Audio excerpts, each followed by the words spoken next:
Hello everyone, welcome back to another episode of Divine Destiny Emperor. तो इससे पिछले वाले एपिसोड 9 में हमने देखा था कि जॉन्सी और होंगियन एम्प्रेस ने इस नई लड़की यान रो को बचा लिया था उस लोक क्लैन के बंदे से, जिसके बाद अभी आगे हम देखते हैं कि होंगियन ने यान रो को हिल कर दिया था और वो अभी थोड़ी सी चुपचाप खड़ी थी। ऐसा लग रहा था कि उसे कोई परेशानी है जिसको वो बताना नहीं चाह रही है, जो देखकर जॉन्सी कहता है कि अगर तुम्हें कोई परेशानी है तो तुम हमें बता सकते हो, हम तुम्हारी हेल्प करेंगे। लेकिन वो कहती है नहीं नहीं, ऐसी कोई बात नहीं है, मुझे बचाने के लिए थैंक यू। तभी हम देखते हैं कि यानरो के सामने एक मैसेज आ जाता है, जिसको पढ़ने के बाद तो वो काफी ज्यादा डरी सहमी हो जाती है और इंजीनियर्स को बोलती है कि मेरी जान बचाने के लिए थैंक यू, फिलहाल मुझे कुछ काम है इसलिए मैं जा रही हूँ। और फिर यहाँ से चली गई और पीछे जॉन्सी और होंगियन दोनों खड़े खड़े देखते रह गए। होंगियन बोल रही थी डेफिनेटली इस लड़की के साथ कुछ गड़बड़ है, ये किसी प्रॉब्लम के अंदर फंसी हुई है। तो जॉन्सी कहता है मुझे नहीं लगता इस लड़की को वो परेशानी है, बल्कि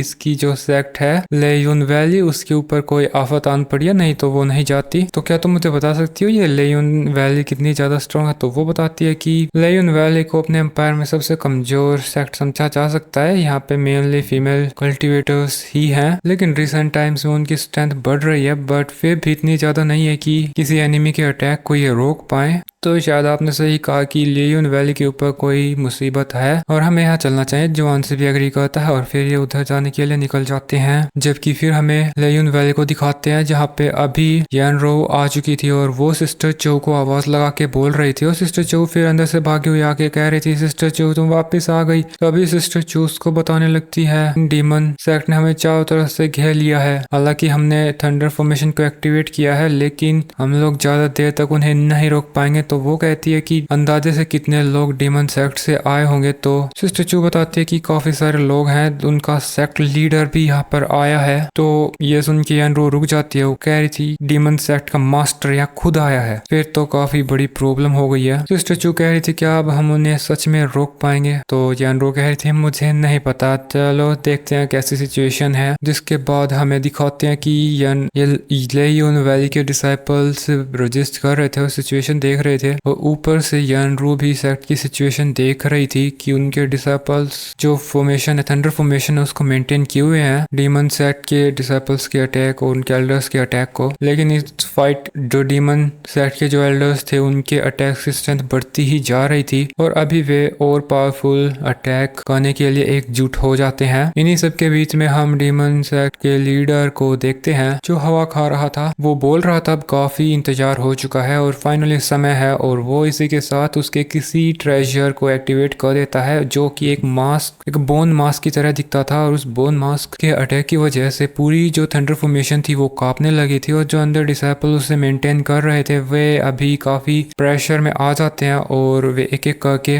जमीन पे गिर पड़े थे। खैर तभी उनकी मदद करने के लिए यानरो आ जाती है। अब यानरो मेरे ख्याल से इस लेयुन वैली में या तो इनकी सेक्ट मास्टर है या फिर कोई एल्डर ही होगी। खैर उसके यहाँ आने की वजह से जो थंडर फॉर्मेशन थी वो बच गई थी और इनके सामने अभी खड़ा था डीमन सेक्ट का मास्टर और वो कह रहा था ये अभी काफी कमजोर हो चुके हैं डिसाइपल्स, इस फॉर्मेशन को तोड़ दो। और जो उसके डिसाइपल्स और एल्डर्स थे वे कंबाइंड एक अटैक करने लगते हैं और उस गोस्ट मास्क की स्ट्रेंथ को और ज्यादा बढ़ा देते हैं। इस अटैक की स्ट्रेंथ काफी ज्यादा थी और जो फीमेल डिसाइपल्स थी वे थंडर फॉर्मेशन को मेंटेन नहीं कर पाते और वो टूट जाती है। और एल्डर्स फिर आगे बढ़कर मुंह से इन फीमेलों को देख करके मुंह से लार टपकाने लगते हैं। यहाँ पे हम देखते हैं कि जो यानरो थी काफी ज्यादा कंफ्यूज थी कि अब वे क्या करें, क्योंकि उनके पास ऑप्शंस काफी ज्यादा कम थे। बट तभी इनके सिर के ऊपर एक और फॉर्मेशन बन जाती है और यहाँ पर एक ट्रेजर आ जाता है छतरी के जैसा, जो पूरी लेयुन वैली के डिसाइपल्स को प्रोटेक्ट कर रहा था और इन एल्डर्स को भी पीछे धकेल देता है। जो डीमन सेक्ट का मास्टर था वो कह रहा था ये कौन आया, लेयुन वैली में इतना स्ट्रॉन्ग तो कोई भी नहीं होना चाहिए। और यानरो भी काफी ज्यादा कंफ्यूज थी कि ये क्या हुआ है, किसने हमारी मदद करी। और दूसरी तरफ हम देखते हैं जो डीमन सेक्ट का मास्टर था वो हार मानने के लिए बिल्कुल तैयार नहीं था और वो फिर से अटैक करने लगता है, बट उसके अटैक इस नई फॉर्मेशन को बिल्कुल भी नहीं तोड़ पा रहे थे। और इसके बाद हम देखते हैं कि उसी फॉर्मेशन के ऊपर जुआन शी का जो डिवाइन अवतार था वो आ गया था और उसी के साथ वो खुद भी यहाँ पे आ गया था। जुआन से उसकी इमॉर्टल सोर्ड से अटैक करता है और वो Flying Immortal Sword Demon Sect के सारे डिसाइपल्स का एक ही बार में खात्मा कर देती है। डेमन सेक्ट का मास्टर इधर उधर ऐसे हैरानी परेशानी में देख रहा था। खैर फिलहाल दांतें बीचने के अलावा वो कुछ नहीं कर सकता। वो देखता है कि ये तो किंग चैन एम्प्रेस है, जिसको हम काफी टाइम से मारने की कोशिश कर रहे थे। लो इसके लिए तो हमने 20 लेवल सेट को भी अप्रोच किया था, फिर भी किसी काम के नहीं। लेकिन ये यहाँ पे कैसे आई? पर तभी हम देखते हैं जो अपनी एम्प्रेस है वो उसकी पावर्स को शो करने लगती है और एक फ्लेम लोडस अटैक इस एल्डर के ऊपर करती है और बचे कुछ जो डिसाइपल्स थे वे भी उसकी फ्लेम में जल के मारे जाते हैं। एक और अटैक वो डेमन सेट के मास्टर पे कर लेती है। खैर वो तो काफी ज्यादा स्ट्रॉन्ग था और उसके एक और ट्रेजर की वजह से बच जाता है और वो अभी बोल रहा था,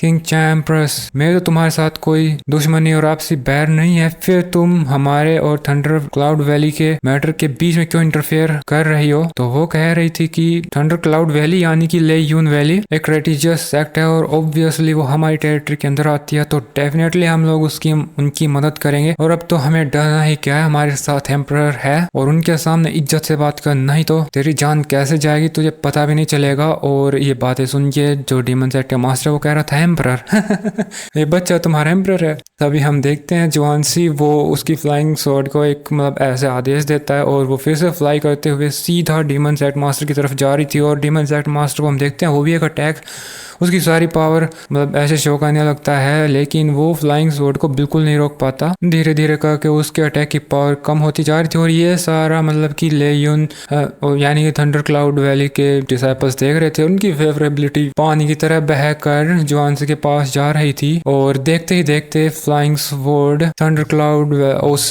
डीमन सेट के एल्डर को फिनिश कर देती है और वापस जुआनसी के पास लौट आती है। भाई ने खूब फेवरेबिलिटी छाप ली है यहाँ से और इसके बाद वो उसकी जो शील्ड है जो थंडर क्लाउड वैली डिसाइपल्स को प्रोटेक्ट कर रही थी उसको भी खत्म कर देता है और ऐसे ऐसे खड़ा हो जाता है। और इधर से जो यानरो थी वो भी ऐसे खड़ी खड़ी बस देख ही रही थी। उसके पास यहाँ पर सिस्टर चू आती है और वो कह रही थी, यानरो होश में आओ, तुम तो ब्लश कर रही हो, कहीं तुम्हें एम्परर से प्यार तो नहीं हो गया है क्या? तुम उन्हें जानती हो? और तभी वो कहने लगती है, थैंक यू एम्परर, हमारी मदद करने के लिए, लियोन वैली को बचाने के लिए, हम आपका आभार कभी नहीं भूलेंगे। जबकि इधर जुआनसी तो बोल रहा था कोई बात नहीं। फिर वो कहने लगती है, वैसे आप हैं कौन? मतलब आपको इन्होंने एम्परर बोला था बट हम कुछ नहीं जानते। तभी जो होंगियन एम्प्रेस आ जाती है और वो कह रही थी, ये है हेवनली सेंट एम्परर और ये गॉड्स के जितने ही स्ट्रॉन्ग है। अभी ये सारी बातें सुन के जो यान वो कह थी वो तो कह थी गॉड्स तो पहले ही 10,000 साल पहले हुई लड़ाई के अंदर मारे जा चुके हैं, बट एक और एम्परर कैसे? तो यान रूओ को होंगियन एम्प्रेस जवाब देती है कि एम्परर्स काफी ज्यादा शक्तिशाली थे तो उन्हें डेफिनेटली पता होगा कि रीइंकार्नेशन क्या चीज होती है। और पीछे हम देखते हैं जो जुआनसी था मन ही मन सोचे जा रहा था, वाह आज तो मुझे ज्यादा मशक्कत नहीं करनी पड़ी, मेरी स्ट्रेंथ तो वाकई बढ़ चुकी है